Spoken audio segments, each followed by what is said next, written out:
তোমার বাবা অসুস্থ তো, খুবই খারাপ অবস্থা। আব্বা অসুস্থ? হ্যাঁ। তুই আশা করছিস ভালো হয়েছে। তোর তোর আব্বার অবস্থা ভালো না, কিছু একটা কর মা, তোর আব্বারে বাঁচানো যাইবে না। আমি অনেক ভেবে চিন্তে এই সিদ্ধান্ত নিয়েছি। ওরা আমাদের আত্মীয়, আর ওদেরকে এভাবে রেখে আমরা চলে যাব? দেখুন, ওনাকে ভীষণ ক্রিটিক্যাল অবস্থায় আমরা পেয়েছি। আমরা আমাদের বেস্ট ট্রাই করছি। সত্যি কথা বলতে পেশেন্টের কন্ডিশন খুব একটা ভালো না। তাহলে আমরা একটা কাজ করি, পেশেন্টকে যত তাড়াতাড়ি সম্ভব ঢাকার কোনো বড় হসপিটালে শিফট করি। সেটা চাইলে আপনারা করতেই পারেন।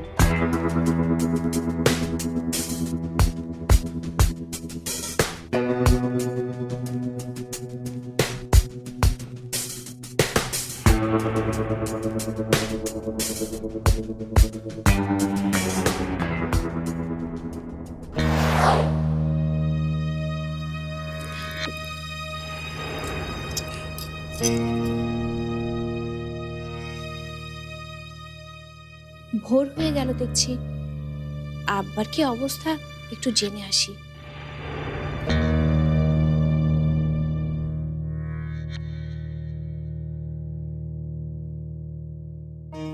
কাউকে তো দেখছি না,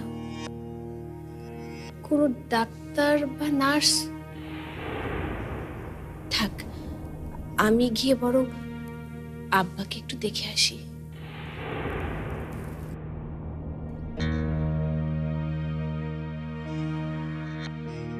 সোহেলকে ডাকবো? থাক, কালকে এত দূর জার্নি করে এসেছে, তার উপর আবার এই ধকল। ওর তো অভ্যেস নেই এসবে, ঘুমাচ্ছে ঘুমাক। আমি গিয়ে দেখে আসি আব্বাকে।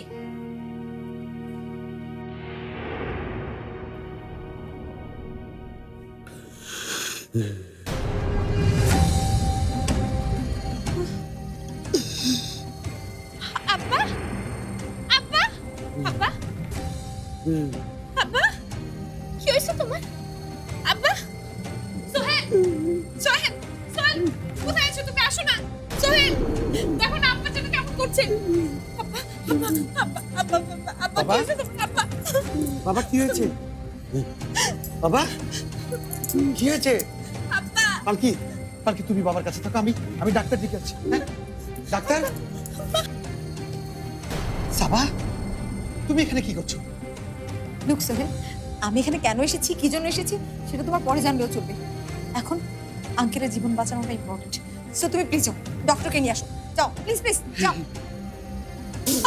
পালকি, কি হয়েছে? আব্বা, আব্বা যেন কেমন করছে। ওয়েট, আমি দেখছি।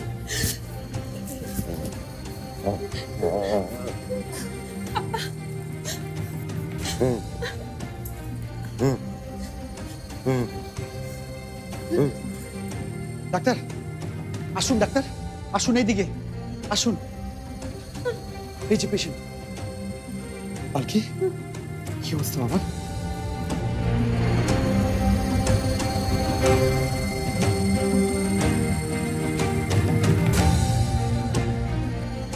কি হয়েছিল ওনার? ডাক্তার সাহেব, আমি এসে দেখি আবার অক্সিজেন মাস্কটা খোলা, আবার আবার খুব জোরে জোরে নিঃশ্বাস নিচ্ছিল। কি করবো আমি বুঝে উঠতে পারছিলাম না। ঠিক তখনই সাবা আপা আসলো আর মার্স সবকিছু ঠিকঠাক করে দিল, আর আব্বার অবস্থা অনেকখানি ঠিক হলো। আরেকটু দেরি হলে অনেক বড় অ্যাক্সিডেন্ট হয়ে যেতে পারে। এখন কি অবস্থা ডাক্তার, কেমন দেখছেন? He is all right now and he is out of danger. Oh thank you doctor, আপনাকে অনেক ধন্যবাদ।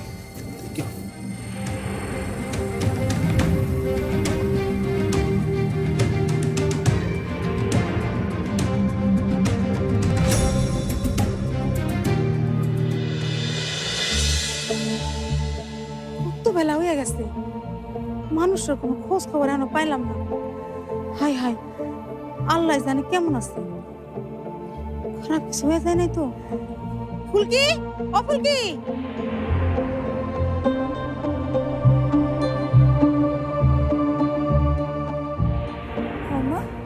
তোর আব্বার কোনো খবর পাইছোস? পালকি কি ফোন দিছিল? না আম্মা, বুবু ফোন দেয় না। তুমি কোনো চিন্তা করো না আম্মা, বুবু আর দুলা ভাই তো ওইখানেই আছে। হ্যাঁ আছে, তুমি জানি, নতুন করে তোর আবার কয়ে দিতে হইব। আচ্ছা, মোবাইল ফোন বলে তো একটা জিনিস আছে নাকি? একটা ফোন করলেও তো পারিস। আম্মা, আমি অনেকবার চেষ্টা করছি, বুবু আর দুলা ভাই কেউই ফোন ধরে নাই। কস কি? হায় হায় হায়, তোর আব্বার কিছু খারাপ হয়ে যায় নাই তো? হ্যাঁ? তোর আব্বার যদি খারাপ কিছু একটা হয়ে যায় আমার কি ভাই? আমার কেডা দেখবো? ও বলবি তোর আব্বার কিছু খারাপ হয়ে গেছে মনে হয়। না আম্মা, আম্মা আবার কিছু হয় নাই, তুমি কোনো চিন্তা করো না। আমি যাই হাসপাতালে গিয়ে দেখে আসি। শরীর ফেরত তখন চলে আসার কথা।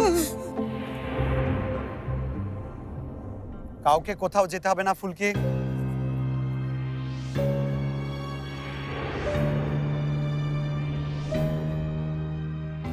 আব্বার অবস্থা এখন আগের চেয়ে অনেক স্টেবল আছে।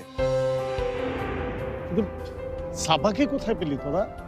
বাবা, সাবা আপা না থাকলে আজ একটা দুর্ঘটনা ঘটে যেত। আজকে আমার আব্বা নিঃশ্বাস নিচ্ছে এই সাবা আপার জন্যই। সকালবেলা আব্বার অবস্থা খুব খারাপ ছিল, আশেপাশে কোনো ডাক্তার ছিল না। ঠিক ওই সময় সাবা আপা আসলো, এসে আব্বার মাস্ক, আব্বার স্যালাইন সবকিছু ঠিকঠাক করে দিল। তার একটু পরে ডাক্তার আসলো, এসে আব্বাকে দেখে বলল যদি আরেকটু দেরি হয়ে যেত তাহলে নাকি আব্বার অবস্থা খুব খারাপ হতো।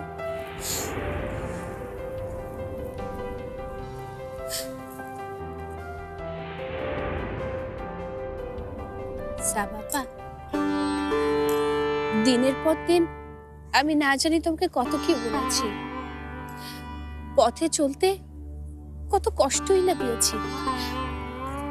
আর না, এখন থেকে তুমি সোহেলের যেমন বন্ধু ছিলে ঠিক তেমনি তুমি আমারও বন্ধু। আমার বন্ধু হবে।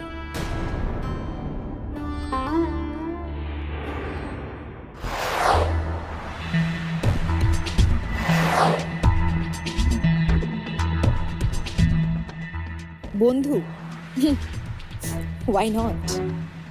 শত্রু হয়ে যখন তোকে হারাতে পারলাম না, তখন বন্ধু হয়ে এবার আঘাতটা করব, আর এটাই হবে মরণ আঘাত। ড্যাড এখানে আসো। আরে একটু টেনে আনার কি হলো? ড্যাড, তোমরা আবার সাবাপুকে কিভাবে বিশ্বাস করছো? মানে সাবা তো না বিশ্বাস করার কি হলো? আর তাছাড়া ও তো এসে আমাদের উপকারই করেছে। উপকার? হ্যাঁ, উপকার না ক্ষতি সেটা পরে বোঝা যাবে।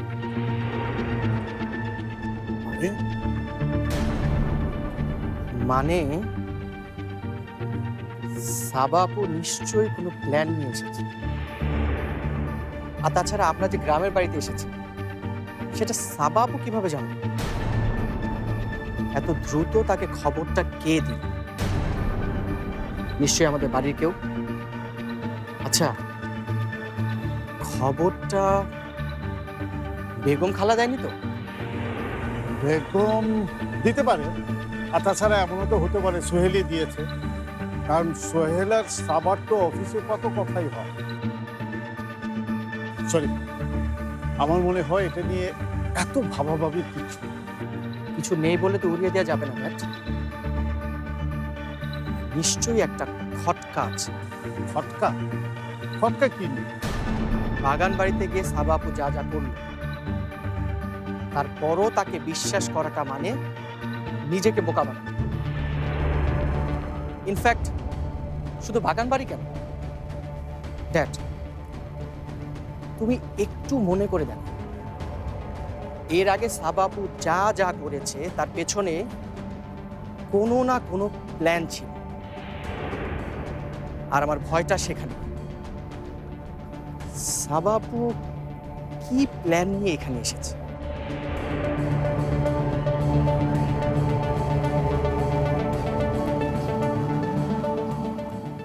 আচ্ছা শরীফ, তুই সবসময় তো নেগেটিভ থাকিস কেন বলতো?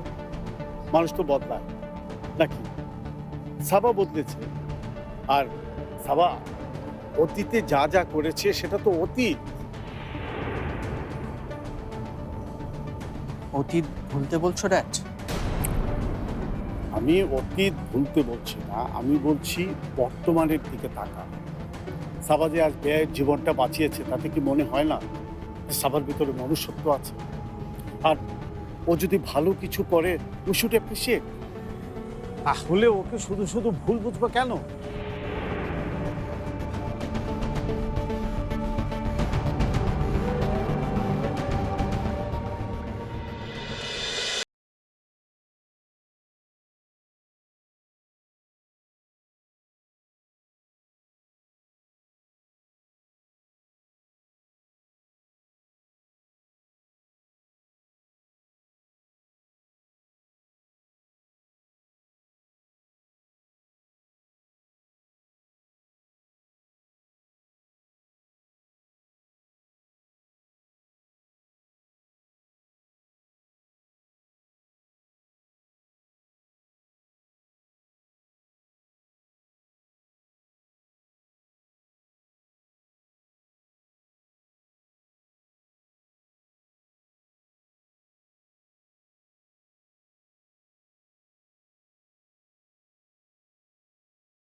মজা করা হচ্ছে? না রে, আর মজা করতে পারলাম কোথায়? এসেই দেখি বিআই সাহেবের অবস্থা খুব খারাপ। কি বলছো বাবা? উনি এখন ভালো তো? একটু লোকাল হাসপাতালে ভর্তি করা হয়েছে, এখন অবশ্য অবস্থা সেটেল। পালকি পালকি ঠিক আছে তো বাবা? আছে আছে, ভালোই আছে। তোর ওইদিকের কি অবস্থা? এদিকটা খুব ভালো খবর আছে। কালকে যে মিটিংগুলো অ্যাটেন্ড করলাম তার ক্লায়েন্টরা ইমেইলে তাদের ডিসিশন জানিয়েছে। ওরা আমাদের প্রোডাক্ট নিতে খুবই ইচ্ছুক। তাই নাকি? আরে এটা তো বিরাট খুশির খবর। এই সব কিছু ক্রেডিট আমাদের পালকির। ওর করা ডিজাইনগুলো ক্লায়েন্টের খুব পছন্দ হয়েছে। দেখতে হবে না কার ছেলের বউ। তুই রাখ, আমি আগে পালকিকে খবরটা দিয়ে নিই। ঠিক আছে বাবা। কি হয়েছে বাবা? দারুণ একটা খবর দিয়েছে সামিয়া। সেটা তোমার চেহারা দেখে বুঝতে পারছি, কিন্তু খবরটা কি সেটা তো বলবে। খবরটা এই পালকি, এদিকে আয় তো, এদিকে আয়।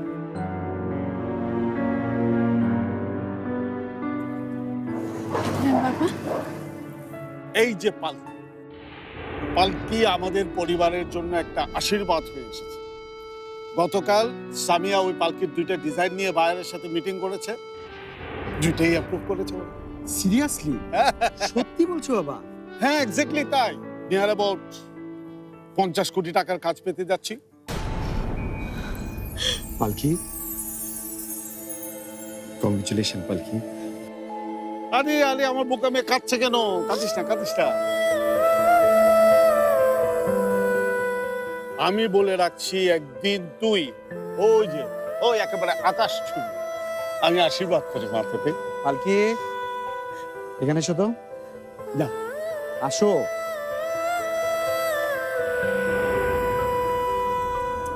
বসো। মা, আপনিও আসুন। বসুন। ফুলকি, তুমিও বসো। এবার আমি মেহমানদারি করব। বলুন কোনটা খাবেন?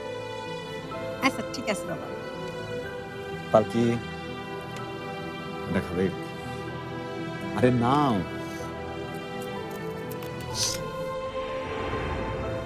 বাবা, বাবা। না, এটা না। আচ্ছা আচ্ছা।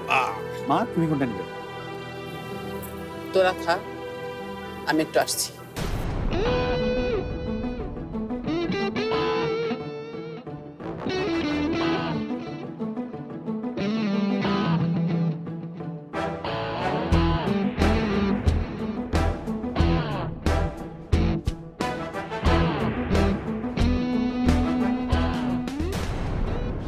দেখেছো কি ভুল করেছো তুমি? পালকির বাবাকে মেরে ফেলতে পারলে তাহলে এখন সবাই মিলে পালকিকে মাথায় তুলে নিয়ে নাচতো না? এত কষ্ট করে একটা প্ল্যান করলাম, সেটা তোমার জন্য হলো না। না হয়ে ভালোই হয়েছে আন্টি। মানে পালকির বাবার আজ কিছু হয়ে গেলে পালকিকে আপনি কখনোই হারাতে পারতেন না। ওর শক্তি কি হতো জানেন? সিম্প্যাথি। আর তখন আঙ্কেল আর সোহেলের সমস্ত সিম্প্যাথি চলে যেত ওই পালকির উপর। তখন আমাদের থেকেও বেটার পজিশনে থাকতো ওই পালকি। কিন্তু সেটার এখন আর কোনো সুযোগ নেই। ঠিক বলেছ, এইভাবে তো আমি ভাবিনি। ভাবতে হয় আন্টি, এমনটাই ভাবতে হয়। ভালোবাসার যুদ্ধে নামলে এভাবেই ভাবতে হয়। আর আপনি তো শুধু প্রেজেন্টটা দেখছেন, আর আমি দেখেছি পুরো ফিউচারটা। সেটা তো বুঝলাম, কিন্তু তোমার ফিউচারের প্ল্যানটা কি সেটা তো বললে না। বলবো আন্টি, সময় হলে সবই বলবো। এখন তো শুধু পালকি আমার ফ্রেন্ডশিপটা অ্যাকসেপ্ট করেছে। গ্রামের সহজ সরল মেয়ে তো খুব সহজেই বিশ্বাস করে, তাই আমাকেও করেছে। আর ওর এই বিশ্বাসের সুযোগটাই আমি নেব। এমন চাল চালবো যে সবার বুঝে ওঠার আগেই ও সোহেলের জীবন থেকে আউট। চলো।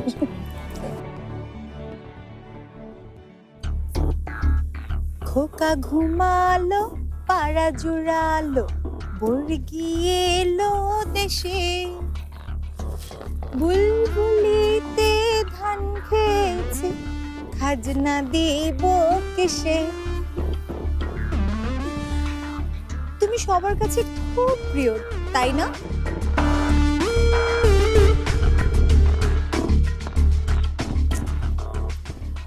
স্পেশালি আমার সোহেলের কাছে। উফ, তুমি যে দেখতে কি সুন্দর! যেমন তোমার রং তেমন তোমার গড়ন।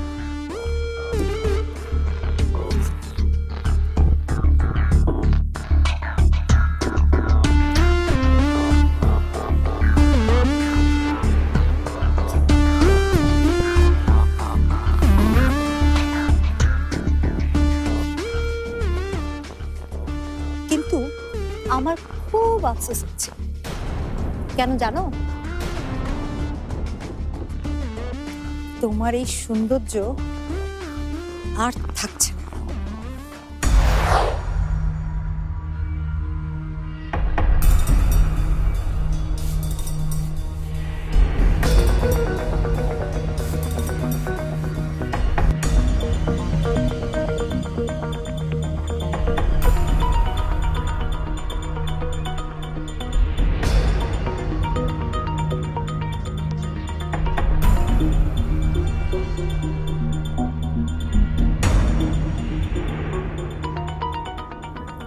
ধান ফুরলো, পান ফুরলো, খাজনা রূপায় কি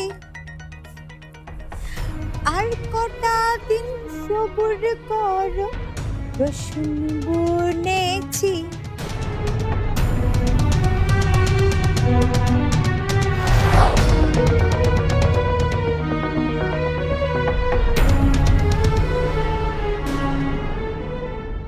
আপনি কোনো চিন্তা করবেন না, আপনি শুধু দেখেন আমি এই পালকির সাথে আর কি কি করি। এই পালকির নামে তো আমার আব্বা আমার নাম রেখেছিল। যখন আমি ছিলাম এই পালকিটাকে দেখে